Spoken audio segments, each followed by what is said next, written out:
This is Let's Talk Business with your hosts, Marc Ebinger and Heather Boehme. Now, here's Marc. Welcome to Let's Talk Business, a show that talks entrepreneurship with some of the best businesses in the San Antonio area. If you're an entrepreneur looking for business insight and inspiration, be sure to follow us on all major podcast platforms, our YouTube channel, and social media.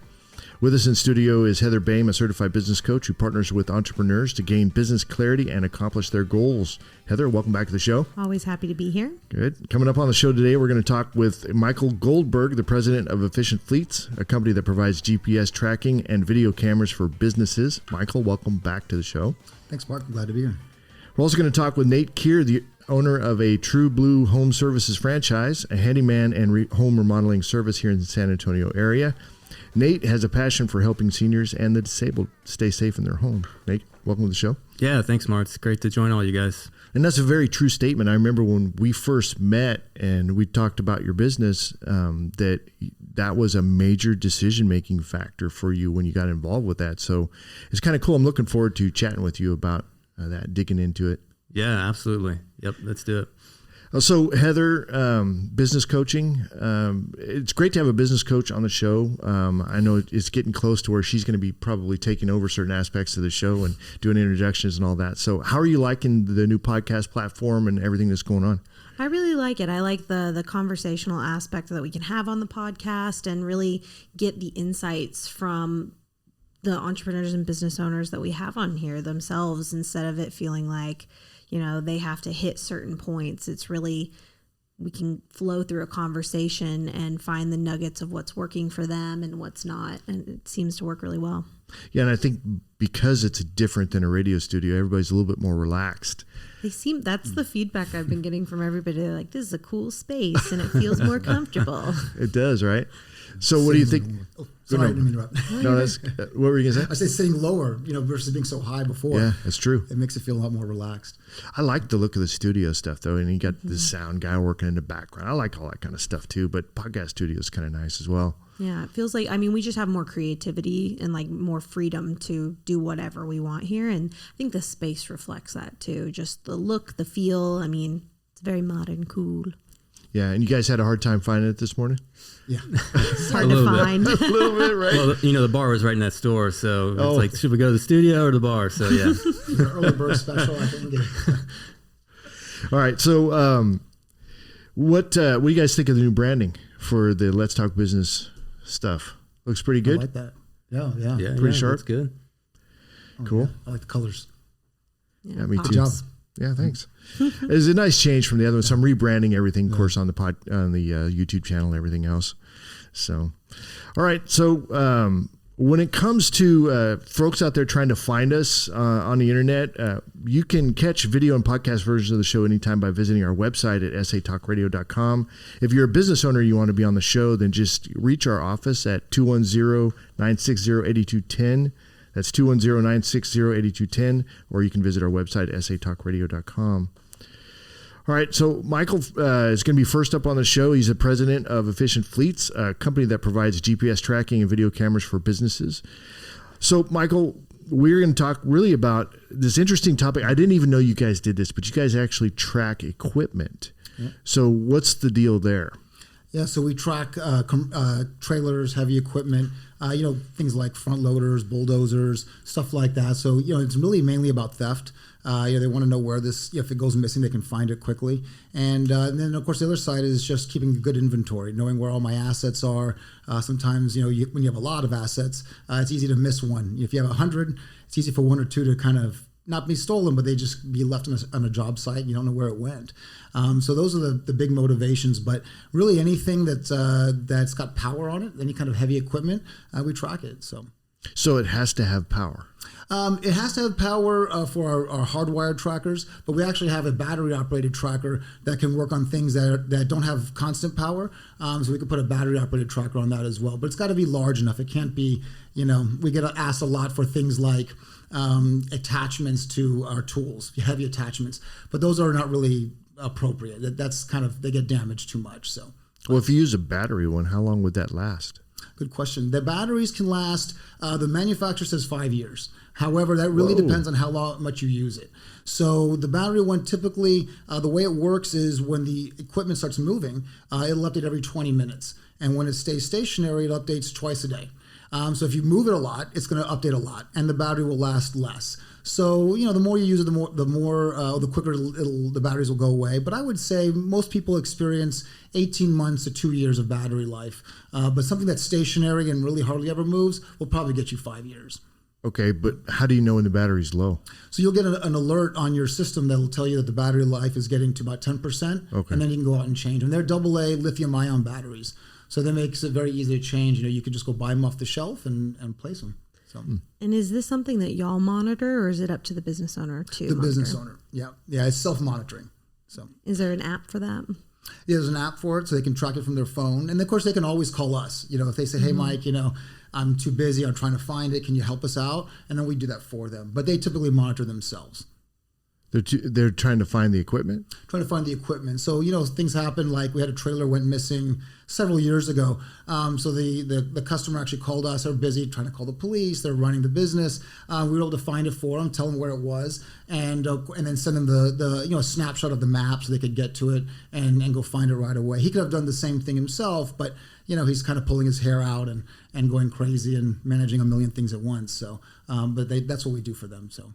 Has anybody stolen any of the equipment you guys have been tracking yet? Oh yeah, so like the tracker or the equipment itself. Stole the equipment itself. It happens frequently. We've had the trailer I just mentioned. They stole the trailer. They actually found the trailer in a yard. I think it was somewhere south of San Antonio. It was in the middle of nowhere, and they were actually able to find it. The sheriff deputy pulled up, and the guys who had stole it were totally surprised. They were still there. They were still there. So they caught them, which is rare, but they caught them there. We've had vehicles stolen. One example, a good customer of ours, a moving company, the truck was stolen. He tracked it himself, and so he was able to find it. He called me just to make sure that things were working correctly and he wasn't misreading it. And it was correct. We were able to locate it. It was parked at an apartment complex, deep on the south side somewhere. They called the police and went out there and recovered the truck, within, I guess it may have been gone 6 hours, something like that. So, and then of course there are customers that never call us and tell us those things, that they just recover it themselves and move on. But those are two examples, and it happens, quite a bit. I always feel like that equipment is so big. I just look at it, I'm like, nobody steals that. It's too big. But where there's a will, there's a way, I guess. Well, today, this wasn't as big of a deal maybe 4 or 5 years ago. But theft, I think, with an increase in construction, there's just so much going on in the construction world. It's hard to get equipment because of delays of COVID supply chains, things like that. So the equipment's becoming a lot more valuable than it ever was. And so they're just stealing it. They're able to get to it a lot better. Or there's more motivation, I guess, to take it. So we're seeing just an increase in that type of activity, unfortunately. So. Now, did you allude to the fact that people can steal the tracker? Oh yeah. So explain. So the thieves that are the more professional ones, they're looking for it right away. So they kind of know where to go, and so they're the ones that can take it and remove it. That's a problem. So we have ways to hide them and try to make it harder to find. When things like cameras, we sell cameras. We've had several incidents where people have broken into the truck and they take the camera right off the windshield and they throw it away, and then they try to take off with the truck.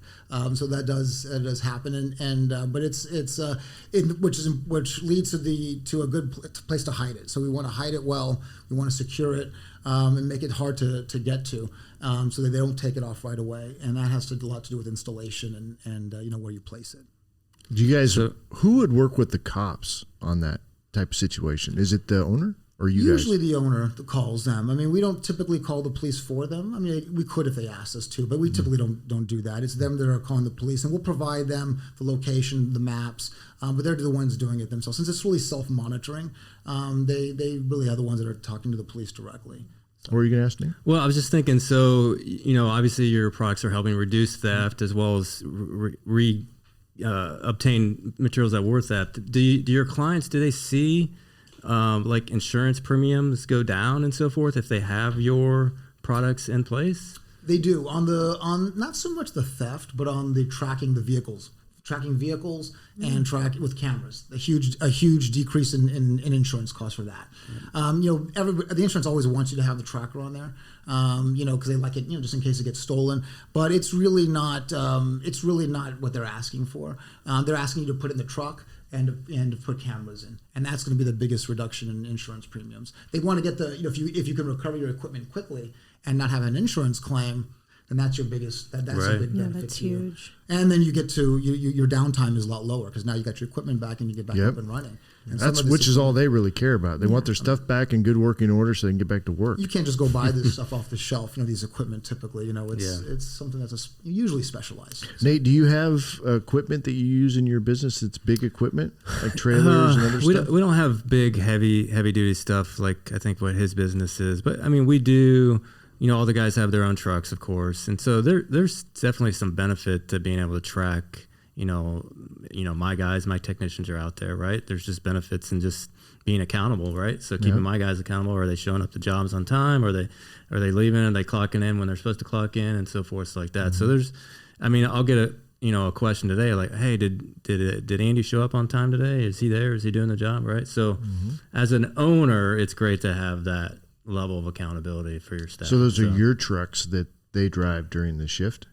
Right now, they have their own vehicles. Their own vehicles, but well, at some point we'll get our own. Yeah, we could put chips in their neck or something. There you go. I think that brings like an interesting factor there because it's not just theft that you guys are trying to prevent. You're also tracking efficiency in some of these big systems, because a big thing that I talk about with business owners is if you're going to make a massive investment in your business, you want to see that return on investment at the highest level possible. It's it's one thing to just make money and it's another one to make the maximum amount. How does that work with tracking the efficiency of these systems? So when it comes to equipment, it's about there's a couple of things. One is how much you're using it. So you can evaluate if you have a large fleet of equipment. And you could say, well, gosh, only 20% of the equipment is used all the time or something like that. And then kind of have an understanding that maybe we need to get rid of some equipment. And we don't want to see people go away to cut off tracking, but that's a big bonus to the business is that, hey, we only need 80 pieces of equipment instead of 100 because we're only using so much. And you can tell that by how much they're being used because we track the engine hours of all the equipment. And so when you can calculate the engine hours, then you'll know, hey, this has been used so much and so forth. So that's a huge, utilization. The other is preventative maintenance. So, heavy equipment is just like vehicles. They need to be maintained on a regular basis. And when we can track the engine hours, most of this is done by engine hours, not odometer values. And so, when it's time to change oil or do whatever preventative maintenance you have to do, that's huge. And that can really save the equipment and keep you up running for a lot longer. And, that's a big deal. So those two factors are probably the biggest efficiency, accountability, aspect to heavy equipment. Yeah. And, let's talk about cost real quick. So how much are we talking to put these trackers on these types of vehicles that we started with? Not the cameras, but the trackers. On the heavy equipment. Yeah. On the heavy equipment, so the tracker itself, there are two types. We have, if it's a waterproof, if we have a situation where we cannot install the tracker, in an enclosed area that's protected from the rain, then we have to use a little heavier duty tracker, and that's $175 for the tracker itself, for the heavy duty one. If there's a waterproof location where we can install it, then we can use our vehicle tracker, and then that's $100. So that's inexpensive. And the monitoring is $17 a month, no matter which tracker you choose. So $17 a month, no contracts, so you can cancel at any time. And that's pretty much it. Then the installation really can range from anywhere from $85 on up to $100, $125, depending on how difficult that is. Heavy equipment is not like a vehicle. It's sort of a case by case, but it would range anywhere from $85 to $120, $125. So it's pretty affordable. Yeah, it's really affordable. And what I love about it is it's not just, telling you when you may need to get rid of a piece of equipment. It may be also saying when you need to direct your activity toward finding work to utilize the equipment. If you're not using it a lot, if it's just kind of sitting there, how do I go out and find business that will allow me to use this equipment? Absolutely. And is it going to give me the funds I need to justify it? That clarity is humongous, especially in such a high cost industry. Absolutely. I like the way you approach that too. You didn't say looking to cut, you looking to grow. For sure. Absolutely. Different mindset. Renting, you can rent it out and monitor it through a rental. We do a lot of that as well. So for people that rent out their heavy equipment, they can monitor it. They have the whole package there. So cool. So Michael, if folks want to get in touch with you, how do they do that? They can get a hold of us at efficientfleets.com online or at 888-777-4510. All right, awesome. Thanks, Michael. Appreciate that. All right, next up on the show is Nate Kear, the owner of a TruBlue Home Services franchise here in San Antonio. That's a handyman and home remodeling service here in San Antonio. Nate has a passion for helping seniors and the disabled stay safe in their homes. So, Nate, this is your first time on the podcast, and I remember when we talked way back in the day, you chose TruBlue Home Care Services, right? Yes, yeah. On purpose. So what's that story? Yeah. So I'm an engineer by trade. So I was an engineer for about 22 years. Worked for a tire company, Cooper Tire, and did all types of roles from design work to testing work and management and so forth. But eventually kind of just got burnt out with corporate life and said, hey, I want to do something different. I want to help people. Let's figure out something that, goes with my niche of skills and so forth. And so I found this franchise, TruBlue House Care, and just really spoke to me. One, just from a handyman remodeling standpoint, I have a lot of those skills. I built my own house, so I felt comfortable doing that type of work. But just to focus on seniors specifically. And then when I found out some of the issues with seniors in terms of their fall rates, the hazards that they're in their home with now, it's kind of mind-boggling. And so I was like, man, there's a real opportunity here to help people as well as just grow a business. So when you're equipping a home to help with these types of falls and stuff like that, what kind of things are you doing there? But before you get into that, what are the stats? Do you know the stats on that? Yeah. So just a simple stat is basically 1 in 4 seniors falls every year. Right. So that's pretty much the going rate. And so I think as of like 5 years ago, that was like 50 million falls annually. And now I think that's slated to go up to like 80 million. Wow. So that's a lot. Right. And so there's definitely a need for this to be addressed. And, for us, in your middle ages or younger kids, a fall probably is not a big deal, but when you're 65, 70, 80 years old, a fall can mean a lot, right? Yep. It's going to incapacitate you or, lead to an injury that eventually could lead to death. I mean, that's what happened in my family. I know my grandfather, he had his own business. He worked until he was 88, and then he had a fall.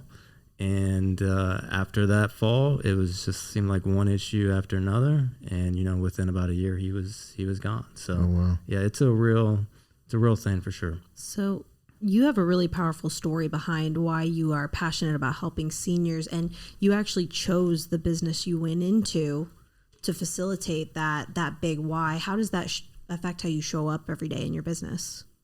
Yeah, I mean, it definitely gives us a different focus, right? So instead of just focusing on the bottom line, we can focus on just helping people, right? And the rest of it kind of just happens, right? So if we focus on just helping people, how do we, make people safer? How do we get their house in working order?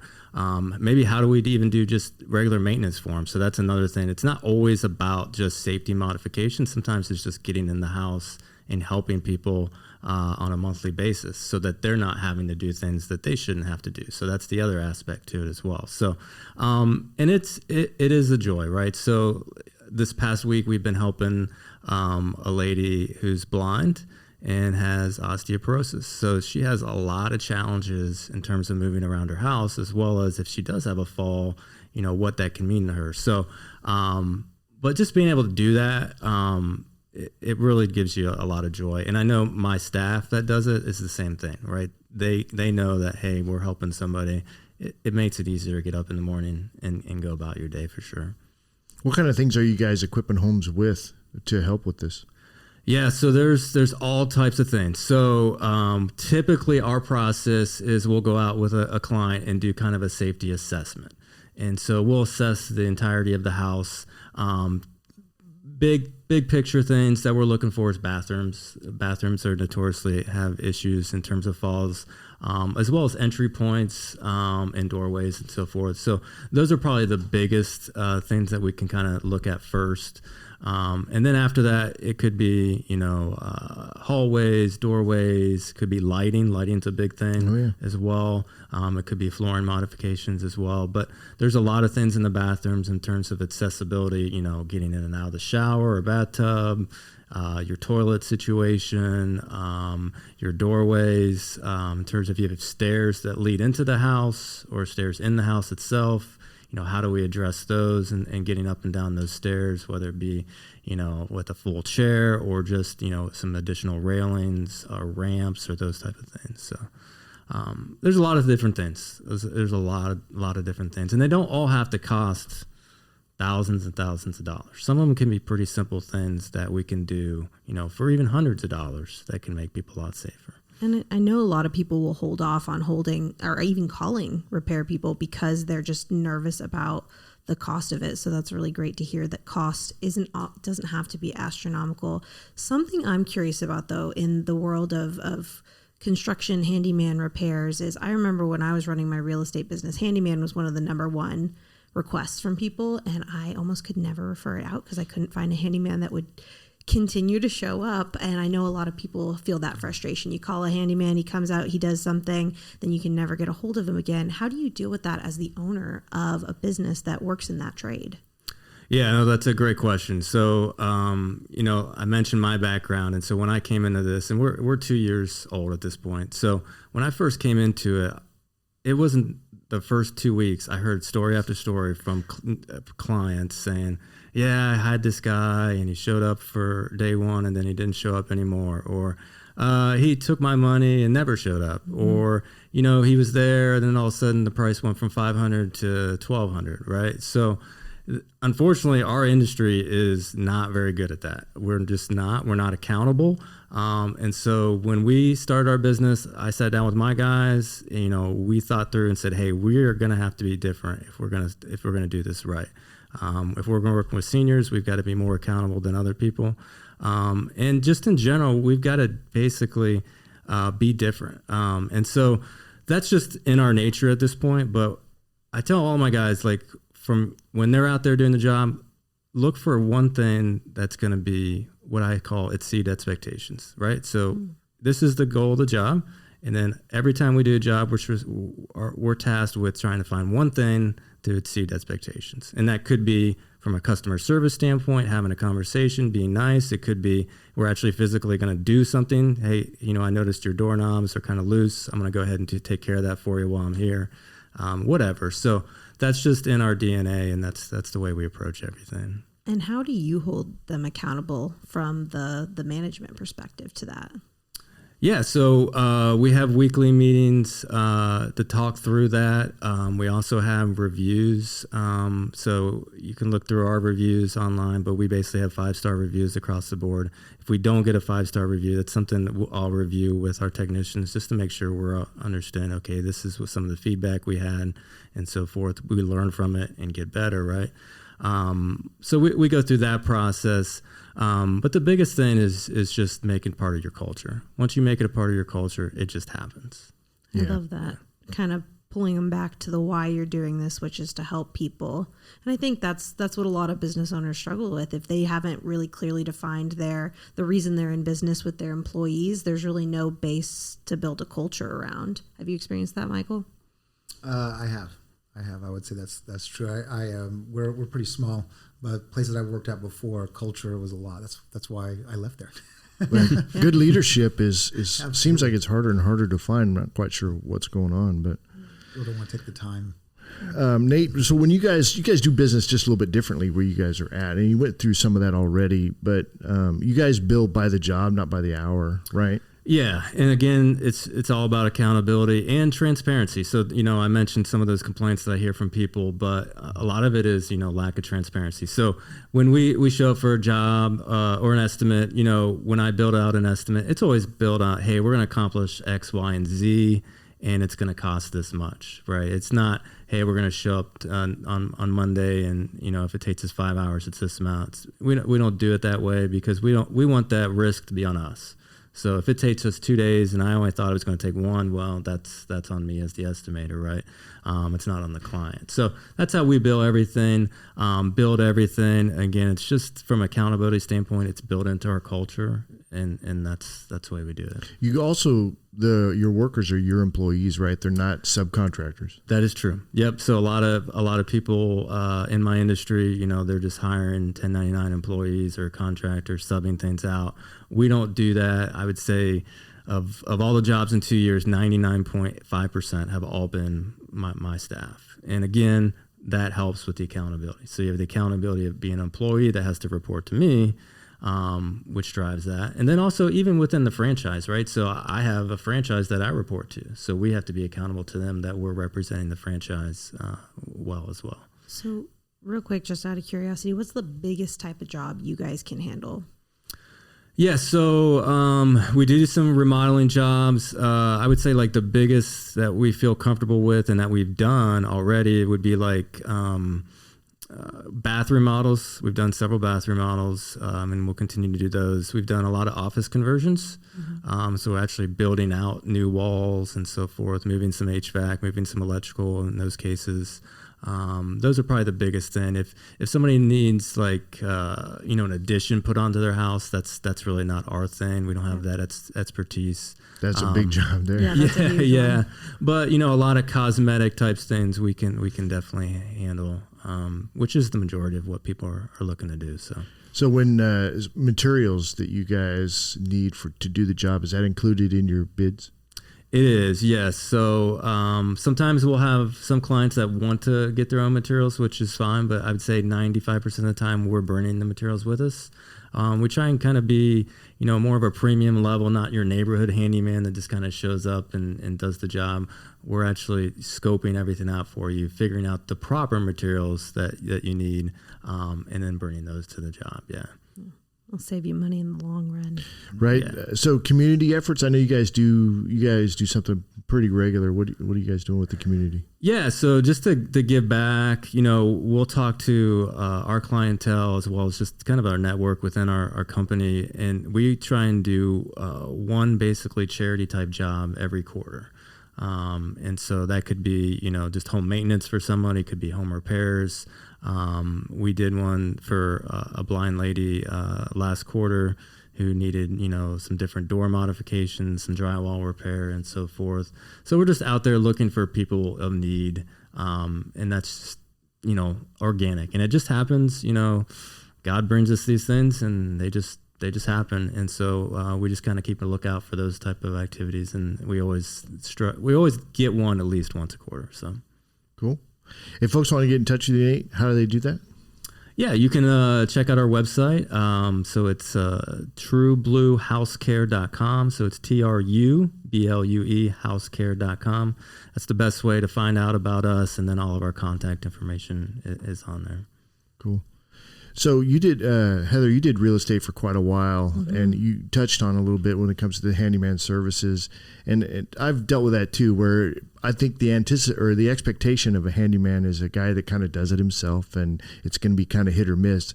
It's a bit unique to find a company that's got employees and are doing it really on purpose. Oh, yeah. I think my most notable story is I had hired a handyman to do some work on a house, and it needed to be done to close per the guidelines of the loan type they were getting.